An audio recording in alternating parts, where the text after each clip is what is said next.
Révolution begins, 1789 Unrest. 1789, le peuple se lève. Le 5 mai 1789, les États généraux s'ouvrent à Versailles. C'est la première fois depuis 1614 que cette assemblée est convoquée. Elle réunit les trois ordres de la société, le clergé, la noblesse et le tiers-État. Mais très vite, les tensions éclatent. Chaque ordre a une voix, ce qui permet aux privilégiés, clergé et noblesse, de bloquer toutes les réformes proposées par le tiers-État. Les représentants du peuple, les députés du tiers, ne veulent plus être ignorés. Le 17 juin 1789, ils prennent une décision radicale, ils se proclament Assemblée nationale. Ils déclarent représenter la volonté du peuple français, et non celle du roi.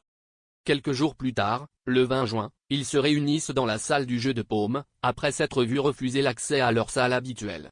Là, ils font un serment solennel, ne jamais se séparer avant d'avoir donné une constitution à la France. Ce geste marque une rupture avec la monarchie absolue. Le roi est choqué, mais hésite à réagir avec force. Pendant ce temps, la tension monte à Paris. Des rumeurs circulent, le roi préparerait une répression armée. Le peuple parisien, déjà affamé et furieux, prend les armes. Et le 14 juillet 1789, ils attaquent la Bastille, une prison fortifiée symbole du pouvoir arbitraire du roi. Ce n'est pas seulement une prise militaire. C'est un acte hautement symbolique. La Bastille tombe, et avec elle, l'autorité monarchique commence à s'effondrer. La nouvelle se répand comme une traînée de poudre. Des soulèvements éclatent partout en France. C'est le début de la Grande Peur. Dans les campagnes, les paysans attaquent les châteaux, brûlent les documents féodaux, et réclament la fin des privilèges. Face à cette explosion de colère populaire, l'Assemblée nationale réagit.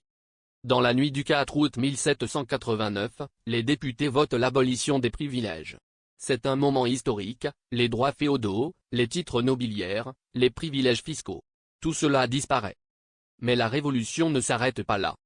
Le 26 août, l'Assemblée adopte un texte fondateur, la Déclaration des droits de l'homme et du citoyen. Inspirée des Lumières, elle proclame que tous les hommes naissent libres et égaux en droit. C'est une rupture totale avec l'ancien régime. Désormais, l'autorité du roi doit être limitée par la loi, et la souveraineté appartient au peuple. Mais Louis XVI, réticent, refuse de signer les décrets. Le peuple, une fois de plus, va répondre. Le 5 octobre 1789, des milliers de femmes marchent de Paris à Versailles, réclamant du pain et la présence du roi à Paris. Elles envahissent le château. Louis XVI est contraint de quitter Versailles et de s'installer au palais des Tuileries, au cœur de la capitale. La monarchie est désormais sous le contrôle du peuple.